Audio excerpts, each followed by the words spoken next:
Hello, everyone, and welcome to another episode of the Alexandra Wenman Show. And today I have a wonderful friend that I really want to introduce to you.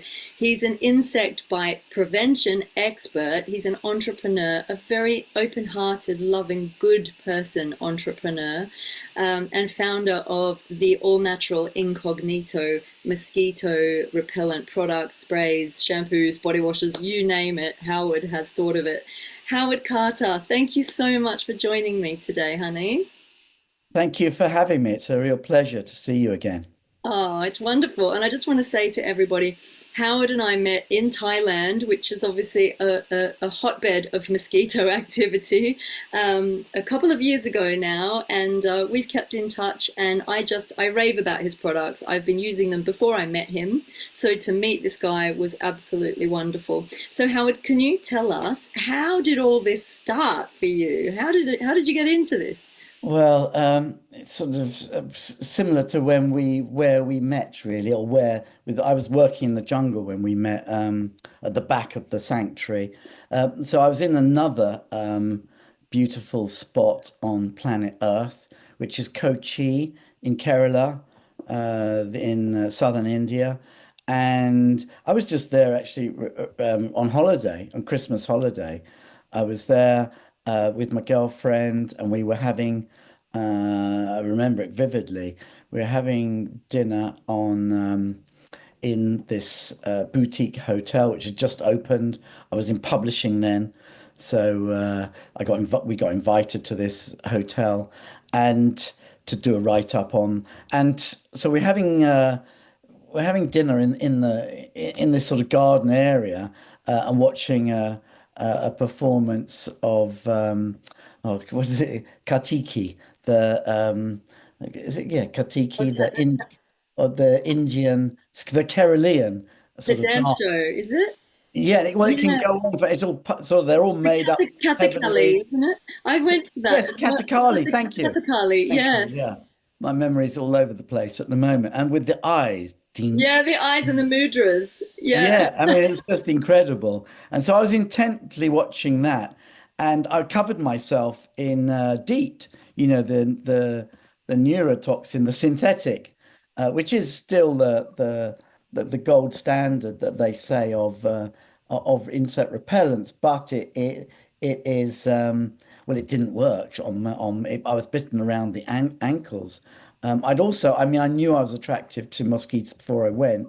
So I took everything known at that time possible. I took anti-malarials, even though the director of trail finders said that there's no need. I'm going to a low risk area, low risk time of year, but I took them anyway. I took them religiously, covered myself in DEET, and I was also wearing long trousers in white and a shirt which incidentally, my partner looked at me halfway through the mirror and she said, "My God, your shirt." And I said, "What about?" And I looked down and it was in tatters and like, the Incredible Hulk, but without the physique, of course. Um, and and it was the DEET that had actually melted. It was a synthetic It melted your nylon shirt. shirt and it had actually dissolved my shirt. It was in shreds.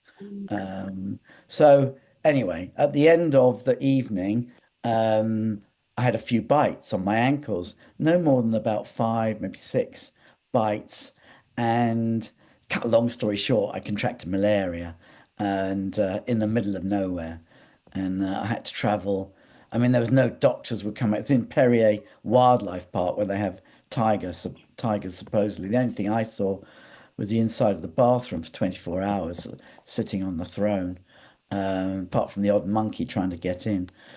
So then I had to travel 1,000 miles to get medical treatment because it's public holiday, no doctors would come out. And that was terrible. And then 6 months later, I went to Thailand. I thought, right, with the same girlfriend, we went off to Thailand. I went for 11 days. I wanted to sort of recuperate really and I also didn't want to be put off traveling, Yeah. from Back a, on the horse, hey, Howard. yeah, exactly. Yeah. Yeah, like straight on. And so there off I went. This time I took I took a bit more. I had these ankle bracelets and and wristbands and yeah, took and I even took homeopathic medicine as well as the DEET. I think I took 100 at one point. I took 100% DEET, not recommended, in fact, illegal Because if in it melts your shirt, what is that doing to your body, right? It's well, yeah, yeah, it's well, this yeah, I mean, and it's well, I'm not going to get into the controversy. You can just Google that if you're interested. But it is a neurotoxin. It crosses not only does it cross the go into the across the skin into the bloodstream, but it goes across the blood-brain barrier into which is why it's a neurotoxin. But it seems to affect. I mean, it does kill aquatic wildlife, certain fish, and it's pollutant that doesn't decay, doesn't go around. biodegrade for like 100 years or something. So it's not a good.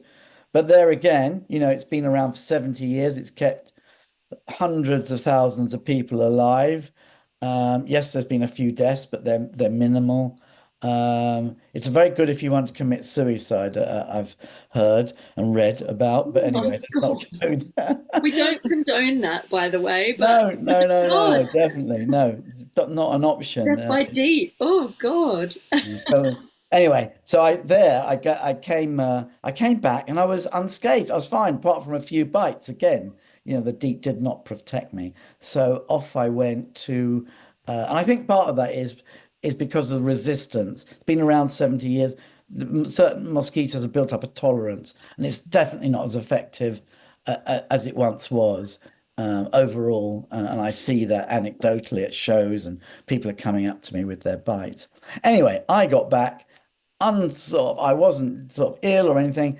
I got back to the UK and, thanked my God and everybody on the planet for getting back safely. Went to see the second day back, went to see one of my daughter's schools that she was possibly going to go to, and they were giving her this, the sales thing, how good this school is and blah de blah de blah. This is a primary school, and they said, "Oh, and we've got a nurse here."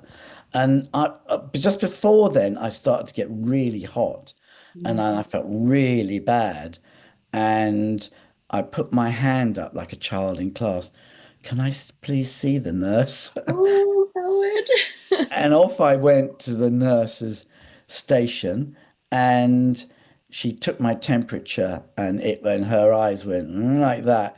She said, "Right, you need to go to hospital now. No ambulance, get a cab direct. Do not pass go. I don't know what's wrong with you, but something serious." So off I trotted to UCL, which is the admissions hospital, which is the admission University College London hospital in Gower Street, which is the admissions, also the admissions unit for the Hospital of Tropical Diseases, which I had been to when I got back from my malaria a few months earlier. So anyway, I went into there and they recorded my temperature. And now it was a 104.1. Oh Uh, God. and I was delirious. And so they put me in a wheelchair because there's a tunnel from the hospital from the UCL to the Hospital of Tropical Diseases, and they're pushing me under wherever it is in Bloomsbury, and I sort of get into the hospital, and I'm on the way there, and when I'm in the Hospital of Tropical Diseases, I'm singing, shouting at the top of my voice, "It's a nice day to have a fever." And I was really so, and I had to sort of shout and scream, and I didn't want to just do that. And so that's what my brain did. My uh, beautiful brain gave me that sort of way of entertaining people while I was potentially dying. Lifting your vibration up, lifting your Yeah. frequency. Wow. Yeah, and it felt I mean it just felt like every bone in my body was broken. And it used to be called breakbone fever, but now it's called dengue. I had one of the Ooh. serotypes of dengue.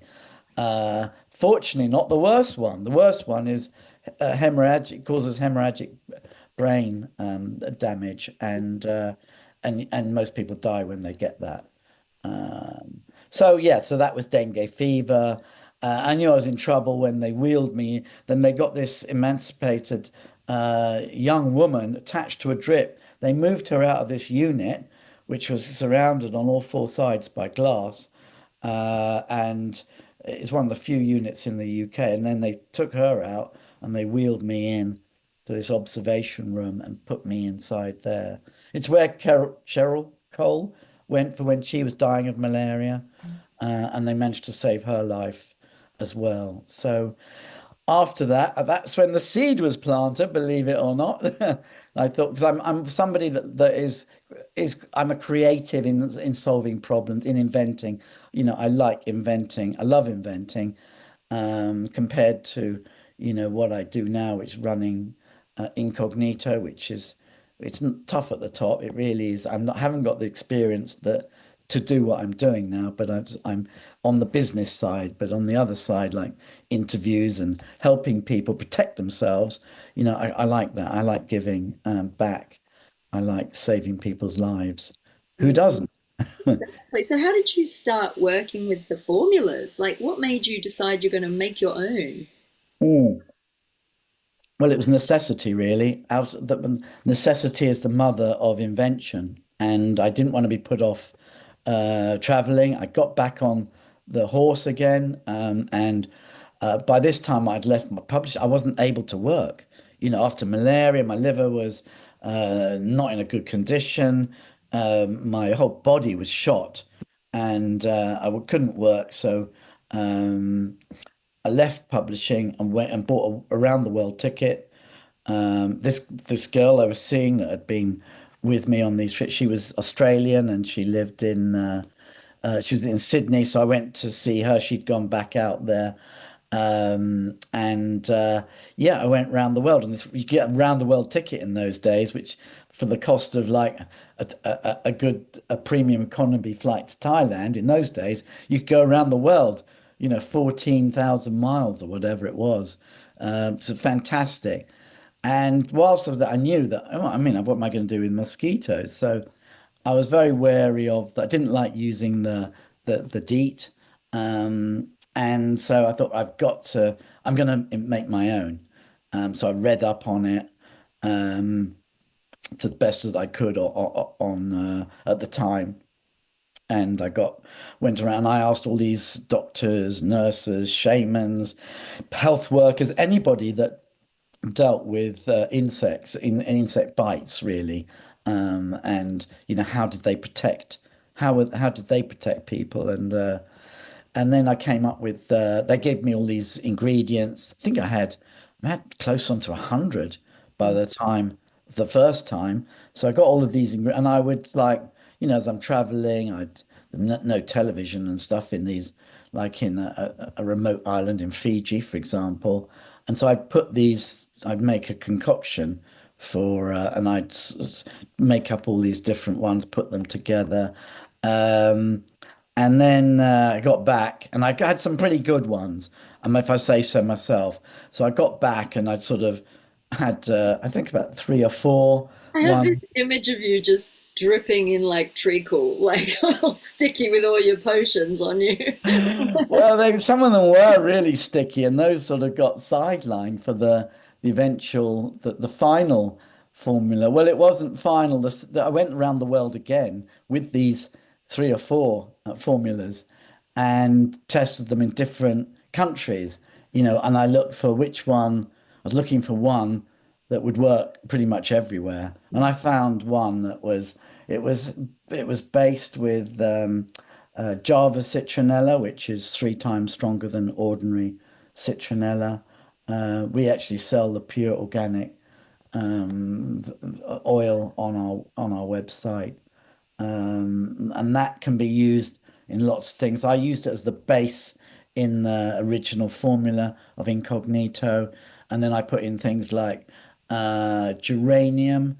What else was in there? Maybe some tea tree, Which is and great. maybe yeah, and some other bits and pieces. And it was tested by the London School of Hygiene and Tropical Medicine when I got back. And when we decided that we're going to make a business out of it, This was with this was a few years later, with yeah, this there's a quite a gap between contracting these diseases, going around the world, making this thing for myself, and then, and then sort of that and then doing some other things like NLP. I became a master NLP practitioner, studied counseling, studied biological basis of human behavior at London University, and other esoteric things, which has actually helped me quite a bit in what I do. Yeah, you're a healer, Howard. You're one of us, mate. This is the I thing. am wounded healer. Well, The I'm wounded going to speak healer. for myself. Wounded healer.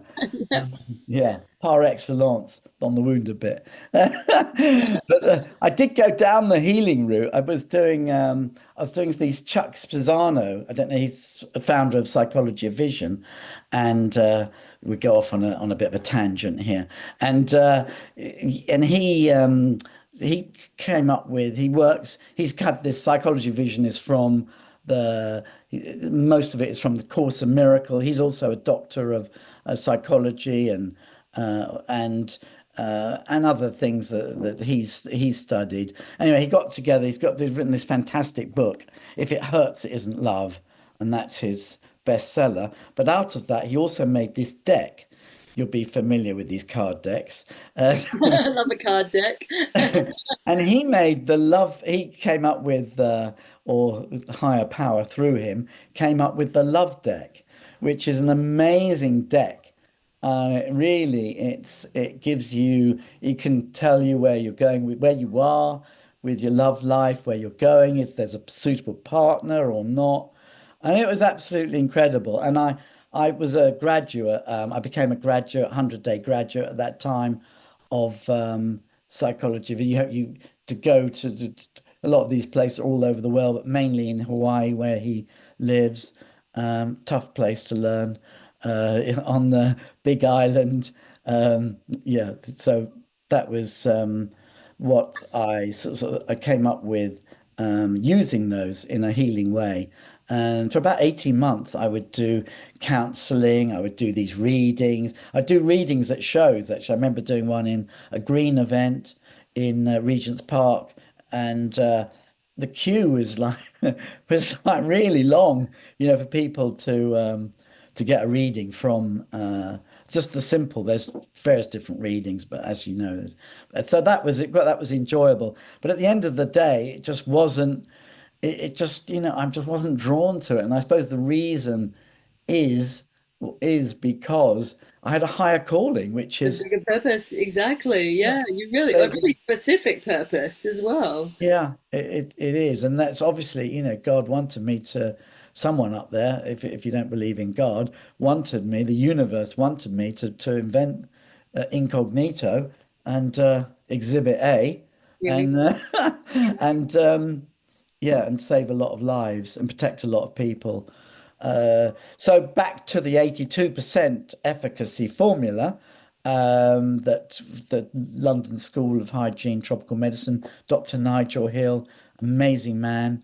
He, went through it, and anything over 80% is in the maximum category. It's not as good as or strong as DEET, which provides 100%. So we had that we launched with that, launched with this dancing woman. Actually, we weren't sure which would sell more, women or men. I was intuitively, I thought, well, a dancing woman on a bottle, on a black bottle, is going to sell more than a dancing man. So anyway, with the dancing woman, we decided to go with that, put it into Harrods, launched it in Harrods, and it within a week sold out of the first, their trial. go. So they ordered double the next week, sold out of that. And and it was very striking on the shelf because here you've got all these white goods, all these pharmacies, all these, I won't name any names, but all All these, the chemical and yeah. well, this is all the natural, these are all the creams and stuff, and it's in a white background. And then for this black and green bottle that's on the shelf stands out, it really does stand out. And so, yeah, so people Harrods, was selling like double. the amount. They would order double the amount again, and they'd still sell out. And so it's pretty unusual for them even. So it was, yeah, something that we knew worked and just wanted to make it stronger. I love it. And I will vouch for it. I've used it for years now, and I'm not the most attractive to mozzies. My Mm, hubby tends to get bitten more than me, but I just find it works, and you feel. I think the fact that it's natural is you feel reassured, like you're not putting something in your bloodstream that you don't want to put in your bloodstream. You feel mm. reassured, and it actually smells nice. It's got, when it's hot and it's summer, it's got that really lovely citronella smell to it. You just feel like you're kind of wearing a lovely effervescent cloak that is protecting you. Yeah, it is a cloak, and I'm glad you like the smell. The actual oh yeah. The actual formula now doesn't contain any citronella. But it's made from citronella. It's made from this cyclized, hydrolyzed formula, which gives it 100% efficacy now, which is why, it's become the number one natural repellent in the UK. It works all over the world. It's approved by the World Health Organization and other bodies, even in the NHS, for Wow. 100% protection. So it does the job. Even does the job for kids now as well. And Amazing. my daughter, she just turned 13 this week. She designed this rainbow, which goes right the way around. So it's like almost like 360 Oh, your protection. daughter did it. That's so cute. Yeah. Really. So that's Honey. yeah. So anyway, that's what we do. Dr. Nigel, he'll help me a lot with formulating. And the main thing that I learned from him was that how you wash dictates your attractiveness. If you wash, if you're um, washing with something that attracts mosquitoes or other insects, then the chances are that you're going to suffer more. So your shower gel or your soap, it could have something that's calling them in. Wow. No, no, the hair and body wash does actually. I haven't explained myself very well there. No, I mean like if someone's using a type of shampoo or something that's attractive to mozzie Yes, that's clients. right. No, Yeah. you're spot on there. Hmm. Yeah, the Yeah. ordinary stuff, so whatever you wash with dictates your attractiveness, and that can make you more attractive or less attractive. The actual hair and body wash, which is a sort of premium product. Because you were developing this, I think, when you and I met, or you just brought it out, I think, this hair.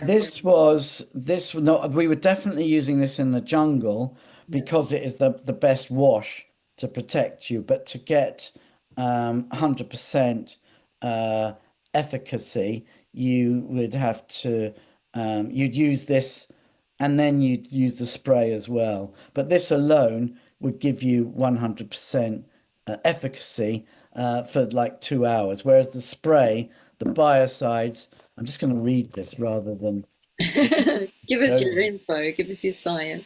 Yeah, so this is where the biocides, there's five biocides that we make. The one is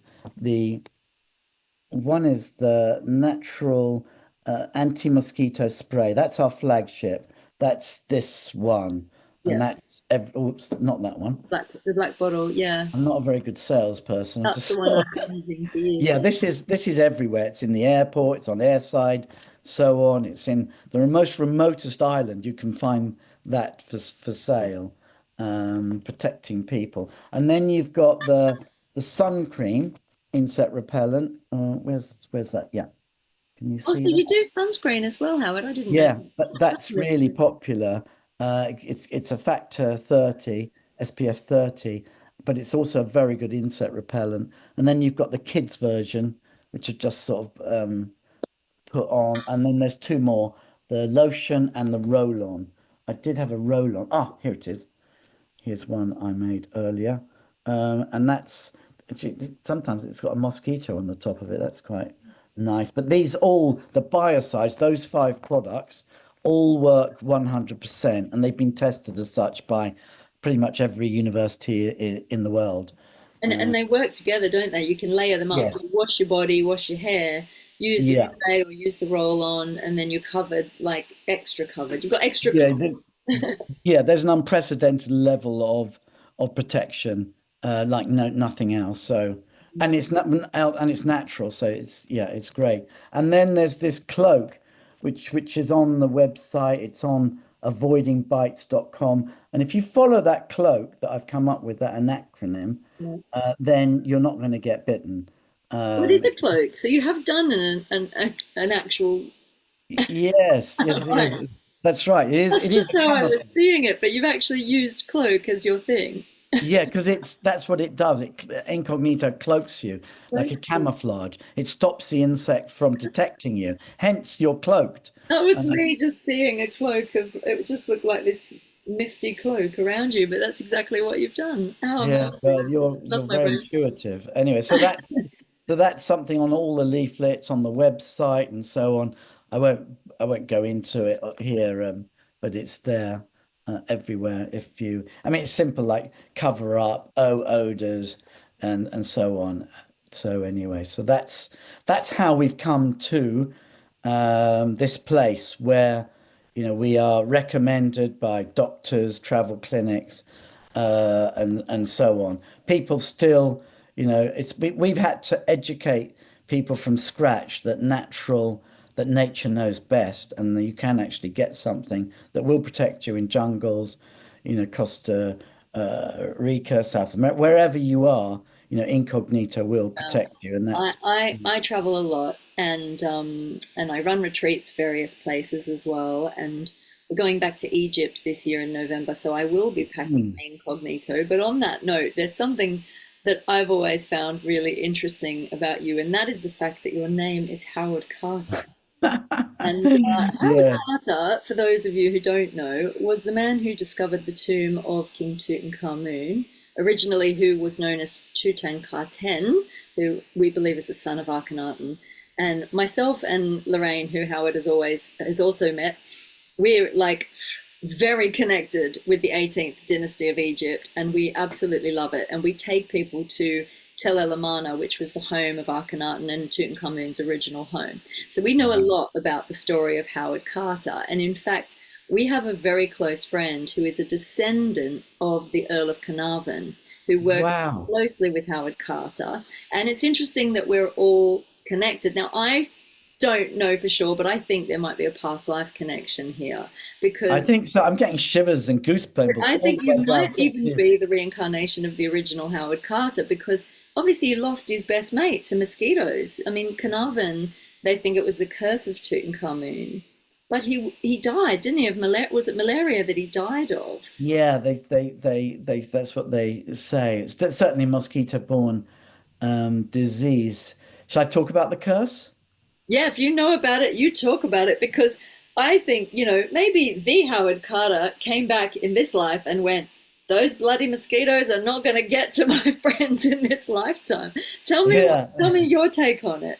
Well, what happened was, according to records, was that Lord Carnarvon, Howard found the tomb. Uh, Carnarvon invited Carnarvon to fly Do you out. know if you're blood related to Howard Carter? I don't think so. No, I don't think I am. Just named after him. So so what happened was Carnarvon flew out, really excited. They found the tomb because this was also the last time. Thank you. This was also the last time that Carnarvon was going to fund an They were going to exhibition. give up, weren't they? And I think Yeah, he an said, excavation. Yeah. yeah, let's do Uh, one last go. Yeah. Yeah, this was their last sort of go at it, but he came good and discovered this unbroken seal in the Valley of the Kings, quite in a yeah in quite a well known. I have been to the tomb a couple of times. Anyway, the so Carnarvon and Carter went to the tomb altogether, and Carter opened it up, excavated with his little archaeological tools, and Carnarvon saying, you know, what can you see? And Carnarvon, Carter saying, I can see gold, I can see great things, the glint of gold. Treasures, treasures. Yeah, Everywhere the glint of gold is the yeah. is the quote. He he then they sort of excavated what they opened the tomb, and within 72 hours, Carter came down. No, Carnarvon came down with this illness, which with this fever, and he was in a bad shape. Incidentally, Carnarvon, Lord Carnarvon, his ancestral home seat is Highclere Castle, where they Yeah. filmed Downton Abbey, and I mean, there's just so many connections. Anyway, so he's Carnarvon is in a bad way. He's in whether he's in hospital or not, I'm not sure, but I do know that when it's a factual record that when he was dying, in all the lights went out in Cairo in the middle of the night. His dogs howled. He was very close Yeah, to his dogs. Yeah. yeah, and in Highclere, you're quite right. His dog, 3,000 miles away in Highclere, held himself to death at the same time as Carnarvon was dying. So it was terribly, that's when the curse really sort of took hold. Um, And there were other people involved in the dig, I think, that died, but I don't know the individual Yes, stories. Yeah. yeah, that's true. But of course, the Carnarvon, the main sort of figurehead, the one that had, sponsored the whole dig and so on. So that was, and then of course all of the plundering and so on. I mean, it's a huge story, and I'm really, I'm very time poor at the moment. I really regret that I didn't see the Tutankhamun immersive I experience. did. Lorraine and I Oh, went. yeah. Yeah, we went last week. Was it the final week? I think it was on no, summer solstice, 21st. God, it feels like last week. Um, Wow. I really loved it. I found it was really great. They had a lot of virtual reality stuff. There are a few bits that were a bit clunky, but I don't have Mm. anything to do with that. But what I loved about it is that there was an element of truth. A lot of people kind of cover up the fact that Akhenaten was very, very persecuted. They've called him the heretic king. They said he, Mm. tried to destroy Egypt and blah, blah, blah. The Sun God. He really wasn't. He was peace loving. When Mm. we look into the true history of it, he didn't want to go to war. He wanted peace. He was trying to create a cult of love, and the Aten and everyone living. It's like an early Christed figure, I think. And it's my personal belief that he and the family were murdered, that Tutankhamun was used as a puppet to bring everyone back to Thebes. Well, And certainly he was only 14 when he took to the throne. yeah, and I've been shown a lot of information from that lineage. I have incredible visions, especially when we're out there.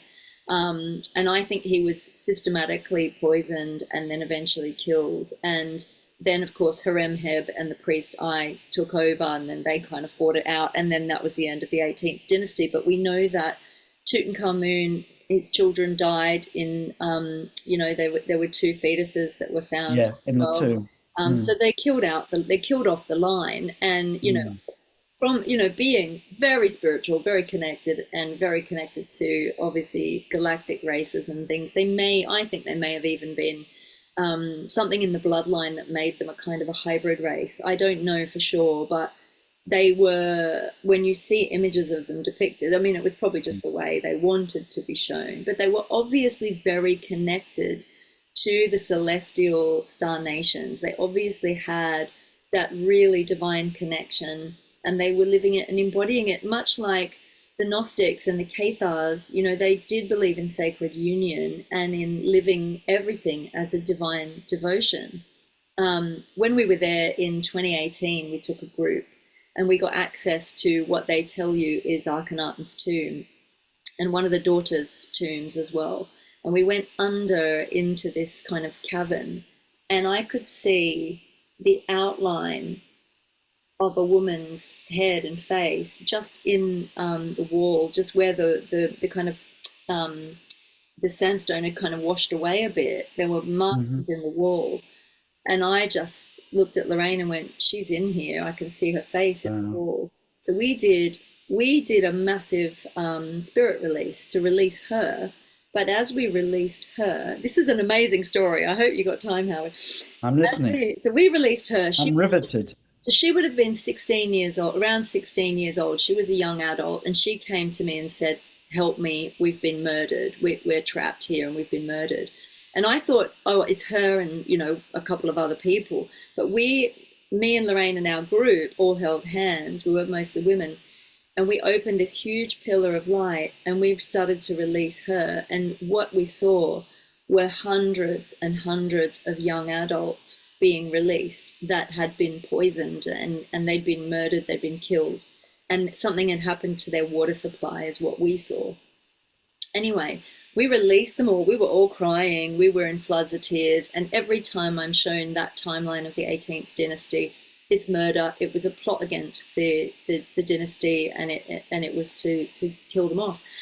They didn't like, the priests of Amun didn't like that Akhenaten had taken people away from Thebes and was, going away from the pantheon of gods and talking about the one God, the sun God that's within us all. So Mm. eventually we came out of the tomb, and I mean, I was in floods of tears. It was really moving. And we came out of the tomb, and our tour guide, Haydar, came up to us. He's like a soul brother, amazing, amazing human. And he came up to us and he said, "Girls, there's an archaeological dig down there. Do you want to go closer and should we see if we can have a look and meet the archaeologist and see what they're doing?" Wow. And we went, yes, of course. Anyway, we got closer, and it turned out that it was a female archaeologist. And not only that, she was Australian as well. Wow. And, That's rare, isn't it? and you'll never guess what she'd found. You'll never guess what they were working on. So they had unearthed hundreds, all of these tombs of hundreds of young people, young adults, and they were the souls that we'd just released. Wow. And it moves me to tears now. And what upsets me, the way that history is distorted and rewritten and untruths are told, is I asked her what they thought happened to these young people. And she said, oh, well, the official story is that Akhenaten worked them to death. Now, Akhenaten, being a person who believes in love and was trying to bring his people back to love, there is no way on God's earth I believe that person worked his people to death. So we're told a lot of lies. And when even before I knew about Akhenaten and Tutankhamun, I was having visions and memories of that dynasty, which I believe I had a past life with. When I went to Tel El Amarna, I mean, all that's left of the temple is 1.5 pillars and a chunk of the altar stone, and the rest of the temple has been obliterated. What's it called again? The temple? It's in Tel El Amarna. It was known as Akhet Aten during the time of, It's just off the Nile, isn't it? yeah, Yeah. I have been there. I have seen it. Yeah. not many tours will take you there. It's off the tourist trail, so Mm. we go there on our tours, but all it has is a rope cordoning off the outline of where the original temple was. But as soon as we got out of our bus and we got there, I had a full, and this often happens to me on land and in places, especially sacred sites. I could see just the stone and the pillars, and then all of a sudden it was like a hologram or a memory of what it looked like in the day. Wow. And I saw the whole temple complete, and I was back in time in this past life memory. And then Lorraine and I both walked in at the same time where the entrance would have been, Mm. and we kind of were in like a semi-trance, both of us having a shared past life memory. And I had this vision of myself carrying flowers into the temple in a beautiful ceremony, and how beautiful it was and how joyful everybody was. And I could see it. I remembered it. And it was beautiful. I wrote a poem about it, which starts, bring flowers back into the temple and lift up your hearts with a song, and it goes on. But, there's so much, I think, wrapped up in these timelines. And we've gone down a bit of a rabbit hole, but I just love the Howard Carter connection. And if only if only Carnarvon had had some incognito in that time. Imagine if that Yeah. was your past life, and you've Well, gone, if your all your past lives, you've gone, if only I had this, and now you've created it, right? yeah, no, it is amazing how these timelines are fluid. I remember that I mean that sacred site because of the altar, and as you don't see a lot of altars intact, and that was, and I think that's probably where the flowers were laid either at the on probably not on it, but at the base of it. Yeah. But yeah, it stood out for me too. Nothing else there, like literally just a Yes, chunk of it's in it. the middle of nowhere. In the Yeah. middle of nowhere. Yeah, really. So amazing if you've been there, because that tells me you were obviously called there and that you obviously have some past life karma there. You've got a Hmm. connection. It doesn't call it doesn't call that many people, We're really, Yeah.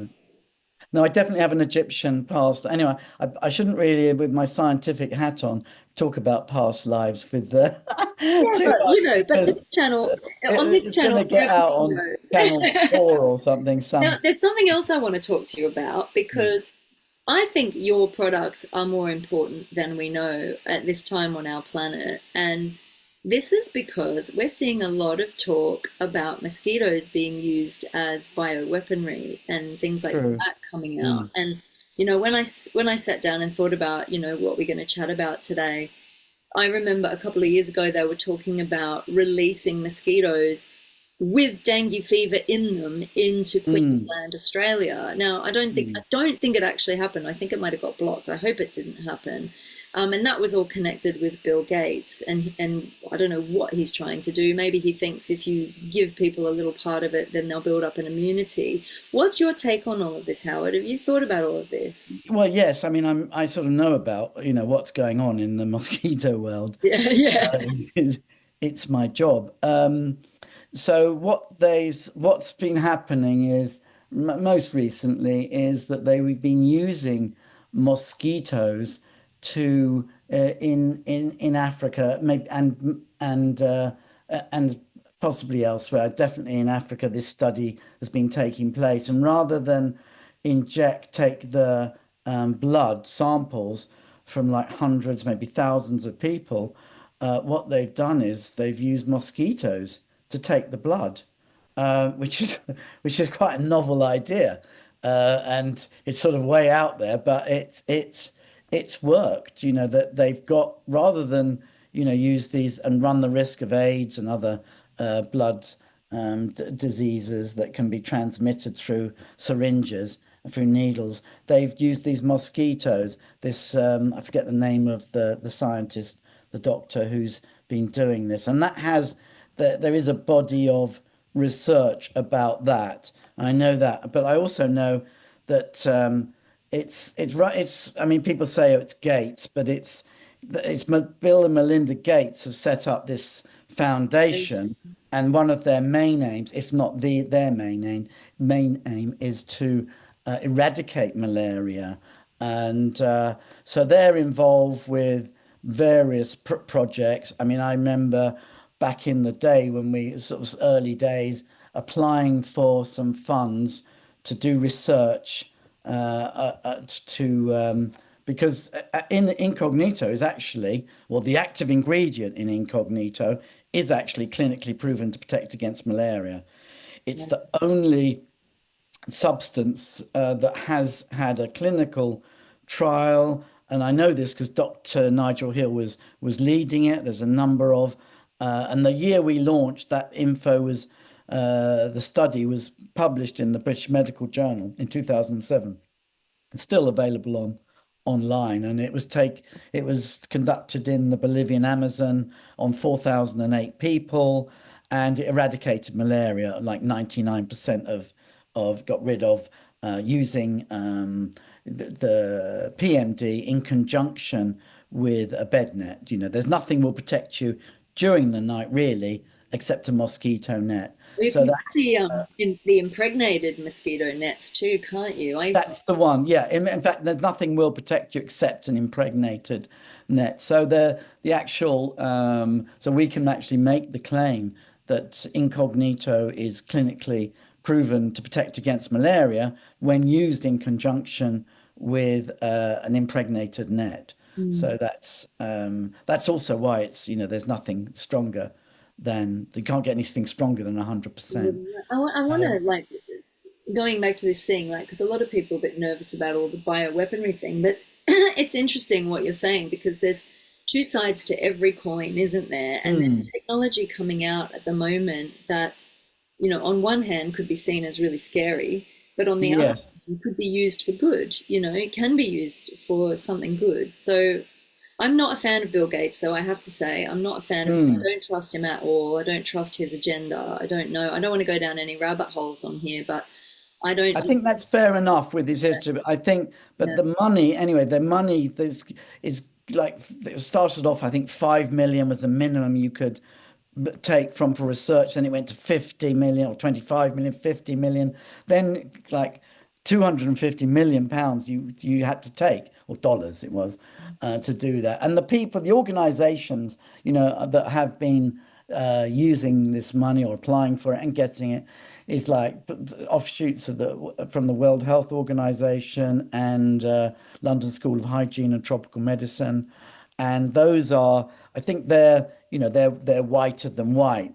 But of course, the money is from where the money comes from. It's a bit like Tesla, isn't it? Elon Musk giving money to, there's controversy about, him and what he does, but the actual research is separate. I think you have to have some sort of separation rather than they're all yeah. And there's evil. there's some there's a lot that we don't know that's going on behind the scenes. But I really love dear Pam Gregory. She's a friend, and she's been talking about this week around all these amazing new technologies coming out, and especially medical technologies that we haven't necessarily been using, and where you've Mm, got things. Am I just talking generally? Where we've got things or had things in the world that have been used for bad or for ill or for, let's say, even weaponry or warfare, we're now mm, seeing the use of similar technology being used instead for good. I have an amazing client who took over a weapons factory many years ago, and she transformed it into a factory that makes parts for human hearts to help people's hearts work. So we're seeing like all this amazing technology coming out, and I think, mm. like anything, it's how you use it. It's the intention behind it that could be really good. So what if they could create, or use mosquitoes to put some sort of natural cure out there, or get Yes, somehow there eradicate are. I malaria mean, before it you comes. asked me earlier, where, and I've gone off on a tangent with, But we both do. It's fine. We're Libra. yeah, That's what with happens. gays. But I do want to get back about the good Yeah, of, because there's so, I mean, this is obviously I'm specialized in this. yeah. This is one of this is my speciality. And although there is, they say that mosquitoes are the next pandemic, the Baker Institute and other institutes say, categorically that mosquitoes are going to be the source of the next pandemic. What's happening now is that the Oxford Oxitec, who I know the directors of, they have brought out these genetically modified mosquitoes, and what they've done is they've sterilized the males. So the males are impregnating the females with blanks, essentially. So yet it is very controversial Controversial. Yeah. because what's happened is that where they've carried out this program is in one of the places in Florida, where malaria has actually come back. So it's like people are saying, "Whoa, you start using these GM mosquitoes. Next thing you know, we've got malaria here." And so we don't know. We really don't know. And it's six of one, half a dozen of the other with those genetically modified mosquitoes. But there are there's various different programs of what is going on in the mosquito world. And yes, they can be used for evil, these mosquitoes.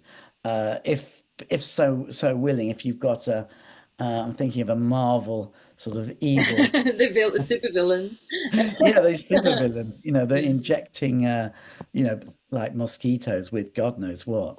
But they don't need any sort of injection because at the moment, there's 5.6 billion people are at risk from dengue. Two-thirds of the world population are at risk from dengue fever, and yeah, it's definitely time to do something about it. Yeah, and Uh, having lived through it, Howard, you know what? I just think it's what you are doing is amazing because whatever happens, you've created a product that can effectively protect people. And I just mm. think the timing of, the timing of what you're doing and the timing of what's going on with all these mosquitoes. I think we just keep an eye on it, but stock up on your incognito is that's my, put your cloak on, put your Yeah, protection cloak on, because we don't know what's going to happen. yeah. It's And funny you aren't they should say. talking about like they're making mosquito-sized mini drones now? So they're not even mosquitoes, but I don't know if Wow. Incognito would Yeah. work against those because they're That's nanotechnology, isn't it? That nanotech. they're doing, Yeah. yeah, that they're doing all of these, yeah, all of these weird things. But the technology is improving, but then so is the mosquito-borne disease because malaria was on the decrease with COVID, and then it's gone up again, the actual incidences Well, of people's it. immune systems have been compromised as well. We need to all Yeah. be working to boost our immune systems back up. And there's amazing people doing COVID vaccine detoxes and spike protein detoxes and Mm, things like that that can actually help boost your immune system. I've been looking at lots of, and I'm not a nutritionist or a naturopath or an expert in any of mm. this, but there's a lot of amazing supplements you can take that'll help boost your immune system back up if you've suffered from long COVID or anything like that. And I think it's NMN or NAC. NAC is one of them. I've been just starting to do research into it. But so many people talking about their immune system being like, on the down low and the brain fog and all the symptoms. Oh, don't you remind me of when I had COVID and then I Oh, got long COVID and then I was off work for 18 months. And then from the long COVID,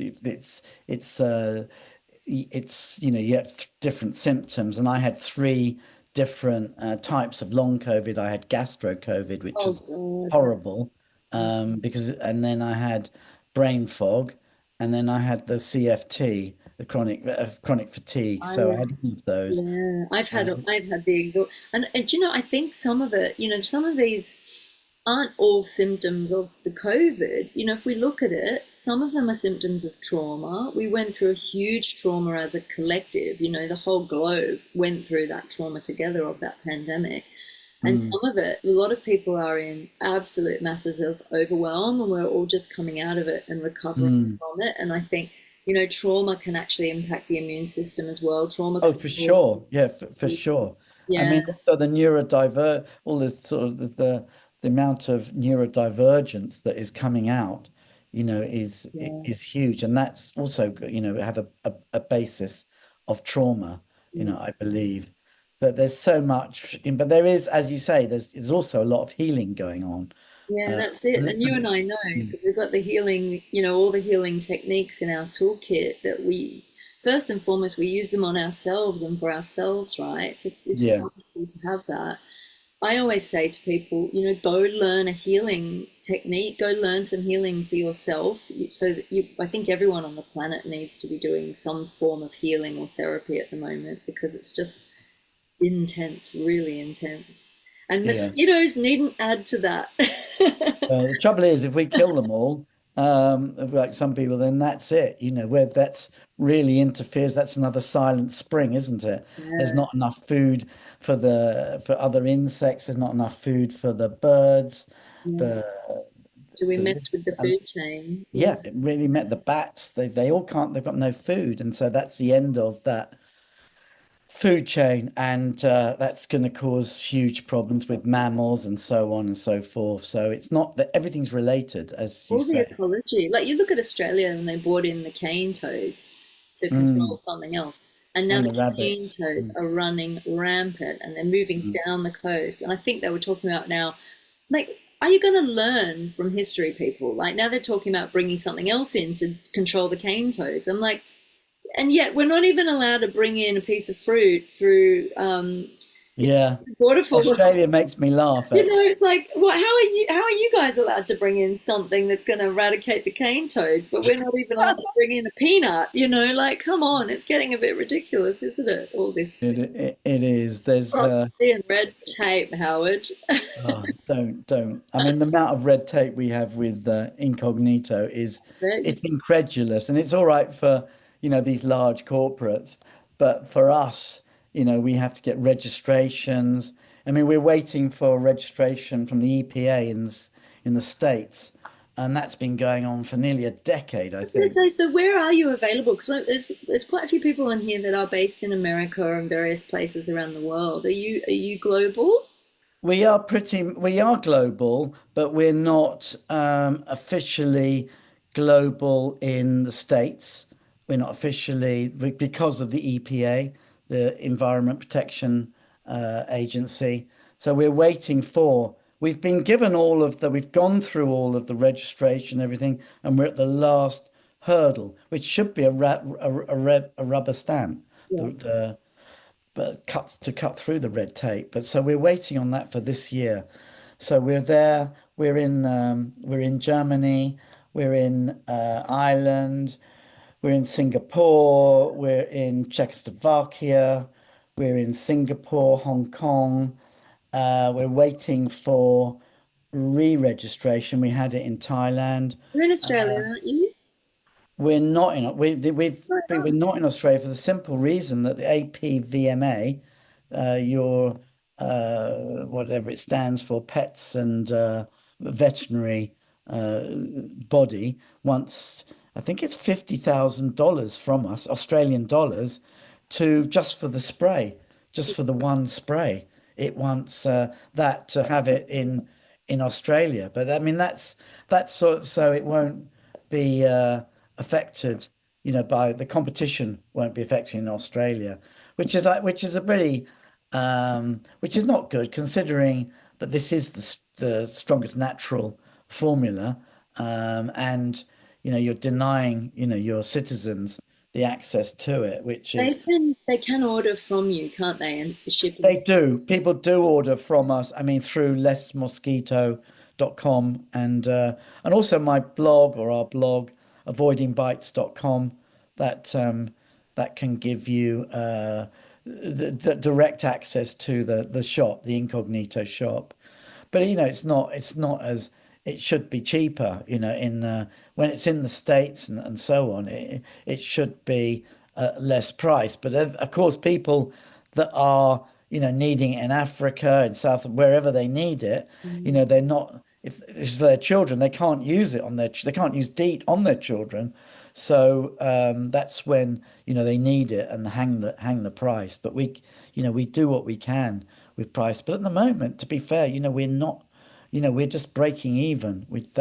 We are more of a charitable organization. We give 10% of profits to charities, but we're like uh, a social, what do they call it? A social, Enterprise?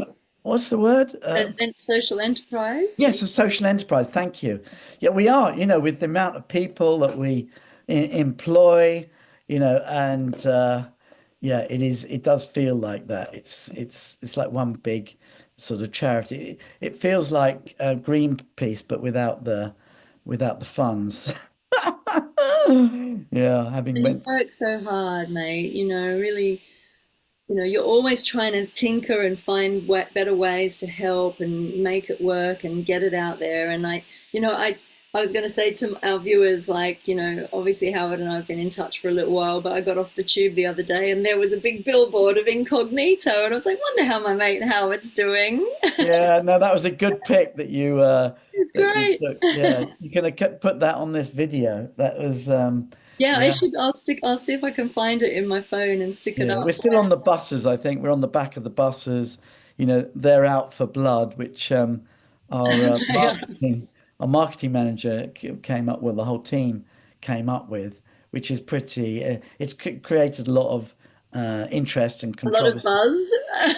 Yeah, yeah, yeah. All of the all of that. But this time of year, of course, I'm pretty much doing interviews, yeah, from back to back with because of the amount of bugs out there. And it's You so know, which, hot in the UK. One thing I was going to ask you is, mm. does it keep flies and things away as well, or is it mostly Mm. just mozzies? It's been tested, give 100% efficacy on horse flies and sand flies. Not all flies has it been tested on, and also I don't think it works on 100% on all flies, but it works on the ones that bite. Right. And Yeah. those are the ones that you want to be, keep you want to keep away from. You want to have that you sprayed on, and there's no horse. The horse flies are going to bite or sand flies. They have a lot of sand flies in New Zealand, especially on the in the North Island. Well, Yeah, I grew up in Australia. I grew up in tropical New South Wales in Coffs Harbour. And so the UK to me isn't a problem. I'm like, yeah, it's barely anything. We used to, in order to sit outside and eat dinner, and this still happens when I go home and visit my family, but we used to have one of those massive big bug zapper things, the big oh yeah, violet blue thing, and you'd have to yeah, turn on the bug zapper. You'd have to spray yourself with everything. You'd have to have citronella candles and coils lit yeah, everywhere. I mean, Mum's got these huge citronella candles. And you're like, what a lovely evening, and you're outside drinking your prosecco, and all you hear is bzz, bzz, bzz, bzz, psh, yeah, on the machine. slap. It's Trouble is, those machines though, they also draw them in for they every do one. because they're light. They're light, so Yeah, it's I like, mean, it's like for everyone it yeah, zaps. If you're a mosquito or other thing, they're very intelligent, these creatures. You see your brother get zapped. You're not going to follow him if you do, that's the end of your evolution. yeah. But the ones that don't get zapped, anyway, so that's it. Sometimes as a sort of showy thing, I cover myself in incognito from head to toe, and I sort of go into a swarm. I've done it a few times. And funny enough, I did it last on that trip to Thailand, not so much in the jungle, um, but when I was on this island, what's it called? Fun Doc. Oh dear, my memory. It's so bad. But it's Country in pop. Chao Phraya River. There's this little island or peninsula, and there's this restaurant there, and they have this table right on the water, and there is swarms of it. And the waitress won't come out until she's covered in a net. So anyway, so they're bringing the food to us. And they say, first of all, they say, you've got to go inside. There's air conditioning. Or else. I said, no, no, we're fine. And we're literally out there. And there's swarms almost, and they're all over our food and everything because the heat, the carbon dioxide. And anyway, it's just sort of really, I suppose, showing off really that the They're set not coming near you. spray covers, will give you 100% efficacy. But I've done it a few times. Even with the original formula that gave 82% efficacy, we were in a friend's garden on the Big Island, was it? No, on Oahu. And he said, "Oh, you come into my garden." I thought, well, actually, if we're going to garden, I need to put some spray on. I just cursorily, which I sometimes do, just did my sort of arms and the pulse points, really, maybe a bit more than the pulse points. And then we followed him around and his wife around the garden. And it's had amazing tropical plants. And he's wearing this white t-shirt. And as we're going around, this white t-shirt starts to get some patches. I thought, oh, it must be sweat patches, whatever. And then it turns out it went completely black, and his back is just covered in mosquitoes. Mm. And then we realized that we're walking in this giant swarm, my wife and I, in this giant swarm of mosquitoes, and not one even landed on us.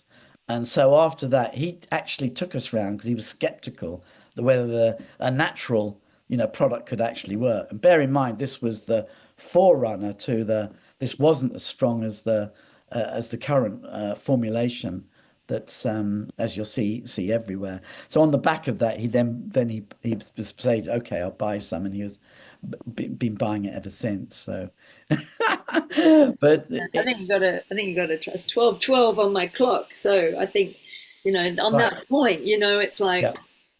you've got to try it. I think you're just like the walking, talking miracle bit of evidence, though. The fact that you've come through malaria and dengue fever, and that you're willing, after Mm. those experiences, to walk into a swarm of mosquitoes and sit and eat your dinner in it.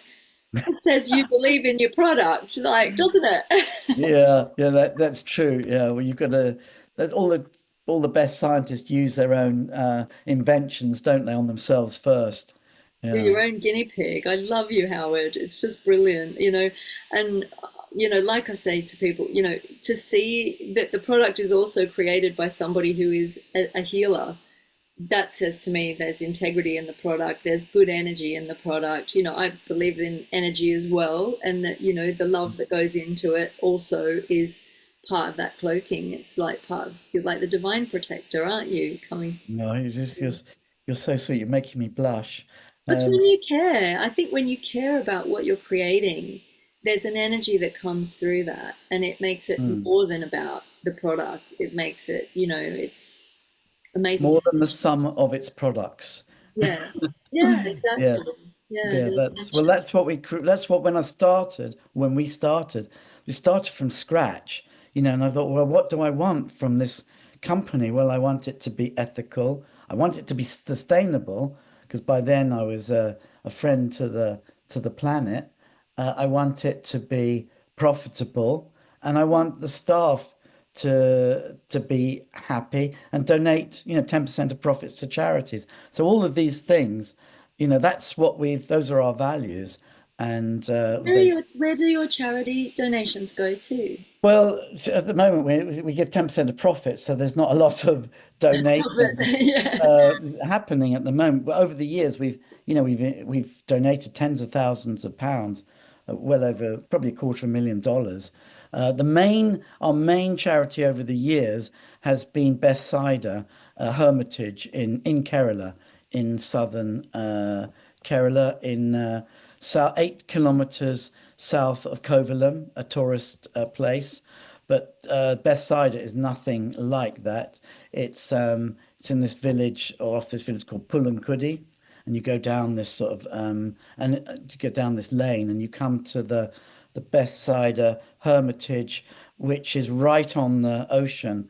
I call it the Indian Riviera because you got 5 and 6 star hotels on either side, but it's this amazing Ayurvedic resort that totally were used to complete all the profits, used to fund this orphanage, which looks after was looking after then about 800 orphans in India. And they had at the back of the Hermitage or part of it, um, away from the sort of tourists, they had the schools and the hostel. They were the dormitories of the boys on one side, and then the girls. And this, the dormitories obviously separated. And it's this, I mean, amazing guy, Frederick Thomas, uh, and his um, and his brother. Uh, he calls him his brother Francis, who's in his 80s but still riding around on this motorbike. Uh, and now the Indian government has changed the law. There's no outside donations allowed in all orphanages, no foreign donations because of all uh, the pedophilia that was going on in certain schools. Nothing like that ever happened in Bethsaida. I mean, but you're painted with the same brush, oh, all orphanages are. It's not the case. But now, so then there's no more. So they've had to restructure. In fact, I helped with the research structure earlier, just before I met you last year in January. I was in India, and now what's happened is there's no funds to these orphans, so they've all had to go into the community, which has been a great big stress. But what the Bethsaida has done is through Father Francis and 70 nuns under him, like educate these children. They get free education, and so we've now donating our last big donation to them, a few thousand dollars that then was to the nuns to carry on with their education. Unfortunately, since then we haven't made any profit. So that's one. That's our main charity over the years. By the way, I'll just say at Bearside, it's an Ayurvedic resort, and they have about five or six therapist doctors, Ayurvedic doctors, one or two of which are Frederick's daughters, and they're amazing. They're Jesus. right on the beach. I have a feeling I stayed there. Right. I Well, have a yeah. feeling Tony and I went to this one because I did a big press trip around Kerala when I used to work at was when I was at Prediction magazine, and we got invited out to Kerala and we did the whole area. We had like a Mm. private driver, did all the tea fields and the spice fields, and the last place we went was this amazing Ayurvedic place. Yeah, it was huge and on the beach, and it was all beautiful wood, and we had our own little Yeah. Swimming pools. swimming pools and our own little cabin, and the showers Yeah. were like indoor, outdoor, and Yeah, that's it. That's it. it was, Yeah. yeah, it And was the food is amazing. all like healthy and salad. It's Yeah, the only place in India I feel safe with the salads. And you have about and yeah. toran, beetroot toran, pineapple, all these different Oh my torrents. God, and there were there hammocks everywhere. There were There hammocks. are, there are. Yeah, that's Yeah, right. Yeah. that's the place. Wow. Yeah, What a small beautiful world. place. Loved Yeah. it. Really wanted to stay longer. Yeah. I think we got about 3 days there. I ended up having like about four massages. I had Shirodara and Yeah. Tony didn't want his massages, but we had two massages free, I think. So I got four. So I was like, I'm off to my daily massage. Oh, it was just amazing. Yeah. Well, maybe give a link on this uh Yeah, yeah, on this. I'll have to share To it. the Yeah. to the Hermitage, but that's been our number one charity.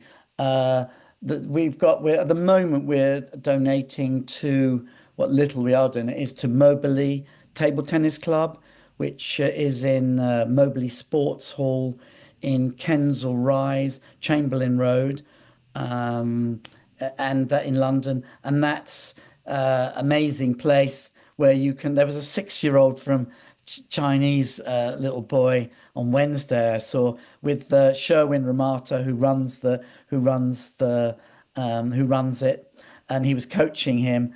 Pretending to, but he's played in two world championships. Wow. He's coached all sorts of people from the English number one woman, Tintin Ho, and yeah, anyway, it's an amazingly rich, sort of nurturing place, and it keeps the other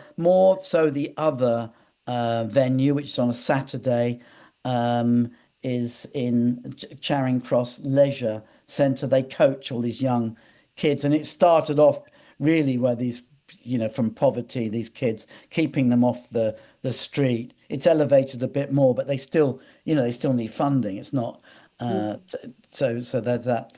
Other charities that we've done is more like environmental. We've had an environmental bent, like Enactus.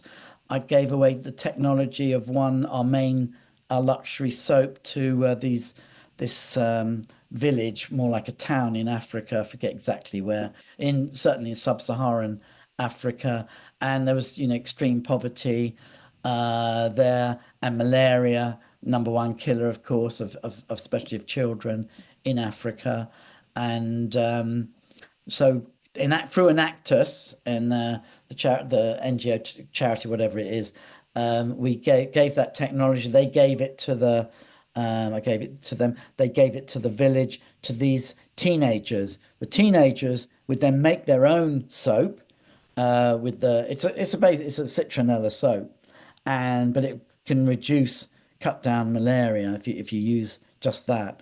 So they would then go door to door selling. They'd make them, and they have all these little patches, and then they'd go. So they'd be earning something, get them on the road to business, entrepreneurship, and save lives. Certainly, cut the death toll there. So How that's. you're supporting the children and the young people because we need to so Mm. much. It's so important.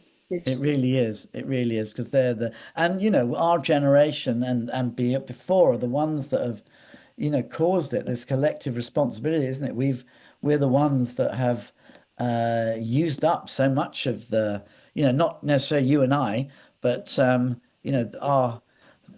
peers, a lot of them, they just, oh, climate change, no, that doesn't exist, and then there's more and more, floods and climate disasters, and it's harder and harder for well, I won't name any names, but the politicians, the main politician that doesn't believe in, it's hard and hard for them to keep up this narrative when people are dying at their feet Mm. through climate change, and it's only going to get worse.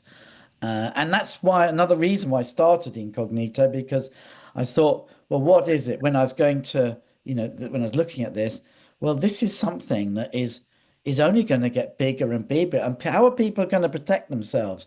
Because eventually DEET is going to be, mosquitoes are going to build up total or almost total resistance. It's not going to be as effective as it was. So malaria is then going to explode. But fortunately, we've got this formula, and although it's tough for us because we've totally financed ourselves. Actually, that's not true. We had a series we originally found when the banks laughed at us and Dragon's Den. They thought it was terribly funny. Launching an insect repellent in the UK. Are Did you you go on crazy? Dragon's Den? Did you? Yeah. I thought And it was funny, an insect repellent in the UK. I'm sorry. Look at the summer we're having now. So that was yeah. obviously your intuition. That's true. And now, this summer is really we've got the rain and the heat now. I mean, it's going to go crazy. It is already, there's already bugs out there. But this summer it could be another, mosquito outbreaks in the UK. There's already 34 species here. So there's so much more I can tell you about the brand, this social organization that is supposed to be this. Yeah, well, it is a company, and it's a company of kindred souls and spirit. We don't have all these perks and the other corporates have, but we do. If you're working at Incognito, you've got like 100% job satisfaction because you're saving lives. You're helping people to not only to protect themselves, but you're helping the environment. You're giving back. It's which is why we've got a lot of people that want to work for us, and we pay our interns with none of this. Like what these other again corporates, they take on. Oh right, interns, volunteers. Yeah, yeah. Don't pay them diddly squat. But no, so yeah, so that's, we're just trying to build up the business. It is expensive to make our active ingredient, by the way, the PMD. It's the strongest form of the purest form of PMD. And that is expense costs nearly £1 for every bottle. So it costs us a lot of money. So our margins are very thin, which is why making enough we're not making enough profit to be disseminating it. Because there isn't, there's not a lot to go around. Well, we're Um, going to send you good vibes so that you can keep doing what you're doing, and because you're helping people, and I really believe that what you put out flows back to you, Howard. And you know, when you thank work you. from the heart, the universe will always support you. And well done, honey. What beautiful. Thank you so much for coming on here and chatting to us and chatting to me and giving me your time because it's been such a giggle and such a fun conversation. And you and I can go talking for hours and hours and hours. It's true. We Yeah. might need a part two at some point. Can you just remind everyone of like your website and where they can buy the Incognito and your blog as well? Okay. Well, the website is lessmosquito.com. And my blog is, or the blog, we have now having guest spots. You must do a guest blog for me, please. I'd love to. 500 words minimum. Just you can talk about whatever you like. Maybe give us and just one sentence about Incognito. You don't need to go into. I know you're a big fan, but it's more about you. What you do, and some photos. So that's the blog anyway. Avoidingbites.com. I mean, in the flagship spray and the roll-on you can get in Boots. Boots in the airport, Boots on all the main stores. Some of these tiny branches, that they don't have, and it's the same with Sainsbury's and Tesco's. In all the main branches, you can get the spray. You're on Amazon too, aren't you? Amazon. Yes, we are on when it's it does sell out on Amazon quite a bit. And also you've got to be also from time to time when the price goes really low, then that's not us necessarily. That isn't us. You. So we want Yeah. it to go to you so that you can give it to the charities. Well, that's right. I mean, with the minimum it should be sold on Amazon is I think 12, £13. I mean, it's £14 in the shop now, 13.99. But bearing that, that's a small price to pay when these people are spending a few thousand on a holiday or trips, to have 100% protection and to do all the things we do, so that's anyway, that's what it is at the moment. It's also in Waitrose. They just have the spray. Actually, they might have the lotion as well. We do a lotion. Um, Holland and Barrett, they have a lot of and we're in nearly every single store there. If they don't have it in Holland and Barrett or independent chemists, they will order it in. People can just say, go into their chemist, can you order me some Incognito? And they'll bring it in. Um, and it's the same with health food shops. Most health food shops stock us. That's our route. Planet Organic and people like that. Yeah, Whole Foods, but also the little ones. We're a big supporter of independent health foods. One last thing is these little room refreshers, which which have this amazing smell, which keeps you take the lid off, and it keeps mosquitoes and other bugs out of your dwelling. Mm. So, provided they're not in there already, you can open up one of these, put it by the door. I've nicked this from the door And downstairs. they're pet safe, aren't they, Howard? Is that Yes, they are correct? because they've got this. The pet cannot get to it. There's this guard. But even the formula, I mean, it's camphor based, but it's got essential oils as well. I don't think I'm pretty sure it is pet safe because people put Incognito products on their animals, horses, dogs, and so on, especially to get rid of the ticks. It works 100% Wow, oh, that's good to know. Yeah. as well. So I think that's pretty much every. I probably left some stockists out. Sorry about that if you're one of them, but you can just Google it and it's You'll it find says. it. But Yeah, but you. ideally you'll buy it from our website. Yeah, Less mosquito. I'll put the link to your website and your blog below, and anything else you want me to share, just email it over, honey, and I'll put it in the blurb below the video. And yeah, just everyone, just please read Howard's blog. Have a look. He's such a font of all knowledge with all this. Look after yourselves. Don't get bitten by these pesky mozzies, even though we love them and need them in the food chain. Yeah, Wear it's your true. cloak. That's right. Well, cloak that's the last thing I want to. Even if you don't buy any of our sprays or use any insect repellent, cloak, if you're following cloak, it will reduce your bites by 50%. And that's where we started at the beginning. We wanted it to be free to people like in Africa, just the cloak, an acronym. I mean, you haven't got, but it's better than nothing.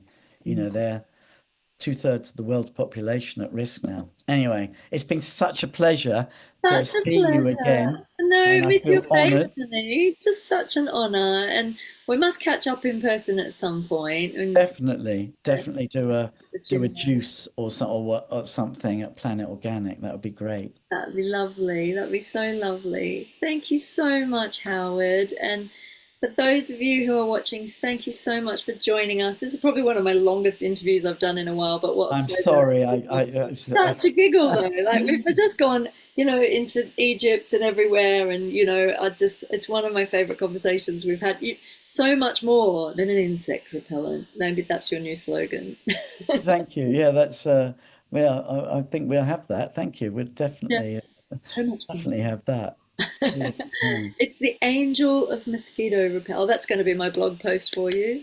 Thank you The very much. angel of all mosquito repellent. Or yeah, or the mosquito repellent from the angels. Yeah. Whichever. Anyway, my heart goes out to you and your followers. And yeah, thanks again for having me. Thank you so much, and thank you everyone for watching. Have a good day.